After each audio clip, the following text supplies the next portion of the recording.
Washington, CNN Harold Bornstein, Donald Trump's longtime personal physician, is a comic character. From his long hair to his odd personal manner and pronouncements, he is someone that is hard to take seriously. So when Bornstein told CNN on Tuesday that Trump had personally dictated a 2015 letter ostensibly from Bornstein touting the then presidential candidate's historic good health, the first reaction of many people was to laugh. Of course he did. The language was totally Trumpian. His physical strength and stamina are extraordinary, Bornstein wrote of Trump. If elected, Mr. Trump, I can state unequivocally, will be the healthiest individual ever elected to the presidency. But to dismiss this whole situation as a joke is to miss the broader points. And, yes, there are some broader points here. Here are 4. 1. The President of the United States, as a candidate, faked a letter from his doctor to settle health and age questions. Trump's willingness to bend the truth is, by now, the ruse. But, consider what he did here. At 70, Trump is the oldest person ever to be elected to a first term as president. His diet and exercise regimen are not what anyone would describe as particularly healthy. Those factors led to questions about Trump's physical and mental fitness for the job during the 2016 campaign. Trump's pushback was the Bornstein letter. Sure, Bornstein looked and sounded a bit kooky, but he had been Trump's doctor for more than 2 decades, right?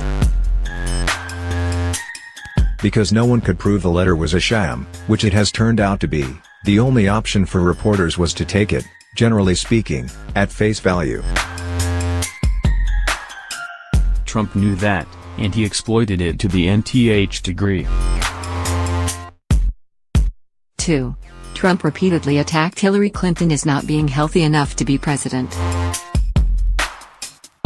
From the start, Trump sought to make Clinton's stamina and endurance, both code words for her overall health, an issue in the campaign. That effort ramped up bigly in the wake of video capturing a decidedly wobbly Clinton leaving a September 11th memorial in New York City.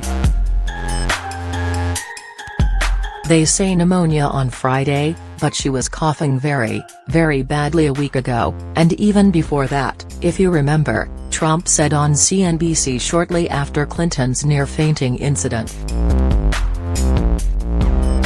This wasn't the first time. So, it's very interesting to see what is going on. In the first general election presidential debate, Trump was more blunt. She doesn't have the look, he said of Clinton. She doesn't have the stamina. I said she doesn't have the stamina, and I don't believe she does have the stamina. At an event in Pennsylvania in early October, Trump mocked Clinton's shaky knee stumble in September. She's supposed to fight all of these different things and she can't make it 15 feet to her car? Give me a break.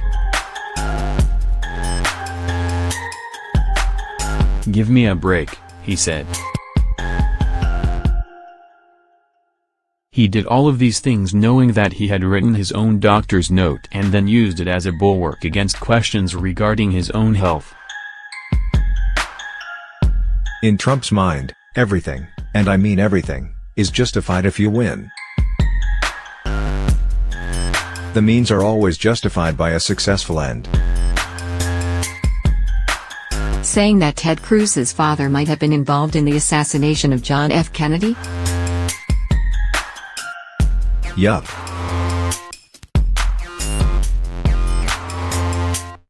Claiming there were Muslims celebrating on New Jersey roofs on the night of September 11, 2001. Yup.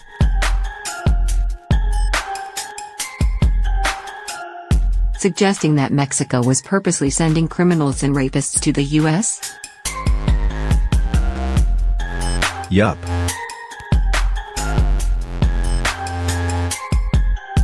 Casting white nationalist violence through the lens of both sidesism? Yes.